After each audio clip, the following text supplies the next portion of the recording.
Teen Titans की एक और नई कमी आप सभी का स्वागत है गाइस। और वीडियो शुरू करने से मैं चाहता हूँ कि आप लोग मेरी ये वाली वीडियो जरूर देखिए, क्योंकि ये उस वाली कॉमिक का एक एक्सटेंडेड पार्ट है। तो हाँ, अगर आपने ये कॉमिक नहीं पढ़ी तो आई डोंट थिंक सो आप अगली कॉमिक भी पढ़ पाओगे। एनीवेज, मैं थोड़ा रिकैप दे देना चाहता हूँ। जैसे कि हमको पता है कि पिछले पार्ट में रेवन के सारे इमोशंस बाहर निकल गए थे, लेकिन रेवन ने वो सारे गैदर कर लिए थे, लेकिन एक रेवन बच गई थी और वो थी रेड रेवन। और रेड रेवन का क्या हुआ वो हमें आज की इस कॉमिक में पता चलेगा। तो चलिए बिना किसी देरी को कॉमिक को शुरू करते हैं। कॉमिक की स्टार्टिंग में हम देखते हैं कि एक म्यूजियम में बहुत तगड़ी तबाही मची हुई है और रॉबिन उसको इंस्पेक्शन करने आता है और ये देखता है कि काम पक्का किसी विलन का होगा। लेकिन जो उस म्यूजियम का चीफ होता है वो कहता है किसी फैसले पे आने से पहले मैं तुम्हें कुछ दिखाना चाहता हूँ, एक सीसीटीवी फुटेज। जैसे ही रॉबिन सीसीटीवी फुटेज देखता है उसके आगे फट जाती है, क्योंकि वहां पे होती है रेवन। रेवन बहुत ज्यादा तबाही मचाती है, बट ये हमारी रेड रेवन होती है, बट टाइटंस को नहीं पता। और टाइटन टावर में अपने साइबर गार्ड बीस्ट में बात कर रहे होते हैं कि रेवन बहुत ही अजीब एक्ट कर रही है। लेकिन साइबर कहते हैं कि तू मुझे अपने अजीब शब्द का मतलब बता,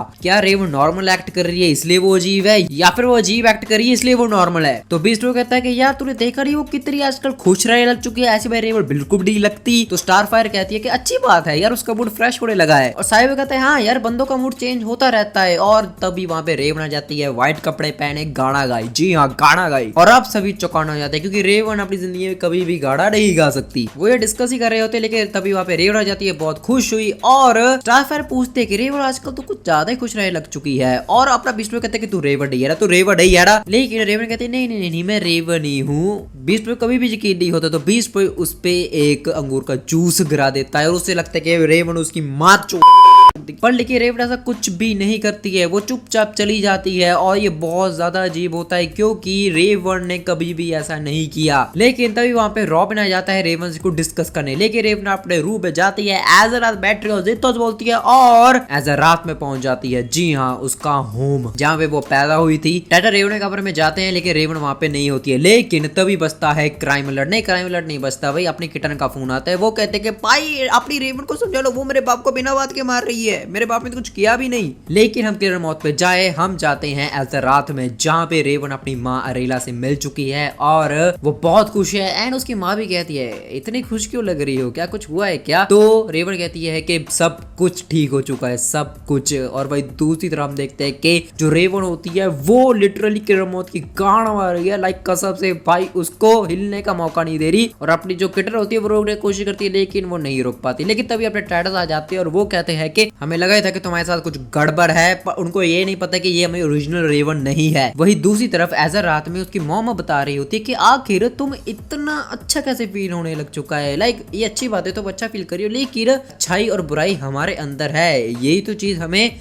इंसान बनाती है। लेकिन रेवन कहती है कि नहीं, देखो जब ट्राइगन गया मेरे अंदर फिर भी बुराई थी, लेकिन अब वो बुराई मेरे अंदर नहीं है। रेला कहती है कि ये सच है, ट्राइगन तुम्हारा बाप था, तो तुम्हें ये बात भी एक्सेप्ट करनी होगी, तुम्हारे अंदर बुराई है, एक ऐसा पार्ट है जिसे तुम निगलेक्ट नहीं कर सकती। लेकिन रेवन कहती है कि मेरा एक एक्सीडेंट हो गया था, जहाँ पे मेरे दोस्तों ने मैजिक पोशंस, मिरर्स, मेरे कमरे की सारी चीजें तबाह कर दी थी, जो कि मैं टच करने तक डरती हूँ, और उससे मेरे इमोशंस बाहर निकल आए। और मेरे दोस्तों ने सब गैदर तो कर लिया, लेकिन वो एक रेवन को गैदर नहीं कर पाए। एंड मुझे पता था कि वो मेरे अंदर नहीं है, लेकिन मैं इतनी ज्यादा परफेक्ट हो गई थी कि मैंने उसे आजाद कर दिया, कि ये सोचकर के बुराई किसको अपने अंदर चाहिए, और मैं बहुत खुश होने लगी। और जहाँ पे भाई अपने टाइटंस लिटरली पिट रहे होते, कैसे रेड रेवन अपने टाइटंस की धज्जियां उड़ा रही है। ये क्या भाई, अपने बीस्ट बॉय को तो बंद ही कर दिया पिंजरे में। और वही दूसरी तरफ एज रात में रेवन की मम समझा रही होती है कि रेवन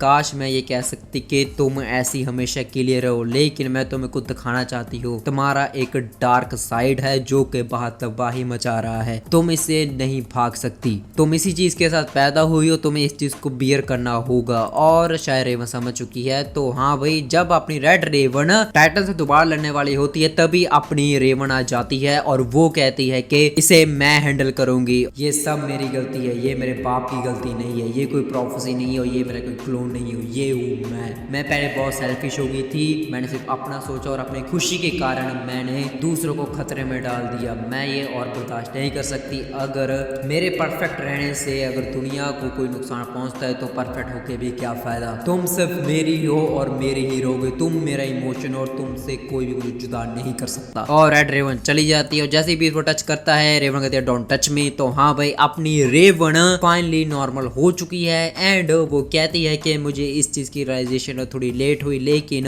जो मेरे अंदर डर था ईवल का या बुराई का कि मैं सबको तबाह ना कर दूं, उसे मैं भले ही ना मिटा पाऊं जिंदगी के लिए, लेकिन उसे मैं अंदर कंट्रोल रख पाऊंगी और मैं जरूर जानती हूँ कि मैं आगे चलकर इसे अंदर से भी खत्म कर लूंगी। और जी हाँ भाई लोगों, यही थे मेरे आज की कॉमिक। मैं आशा करता हूँ कि आप लोग को आज की ये कॉमिक पसंद आई होगी एंड पर्सनली स्पीकिंग मुझे ये चैप्टर काफी अच्छा लगा। लाइक ये हमें ये बताता है कि परफेक्शनिज्म डज नॉट एग्जिस्ट, तो में कोई ना कोई खामियां होगी। तो यार काफी प्यारा चैप्टर था और अब सिर्फ 10 चैप्टर बच चुके हैं, लाइक 10 वीडियोस है ट्रीटेड कॉपी की। तो हाँ मैं चला एक और नई वीडियो बनाने। Good bye.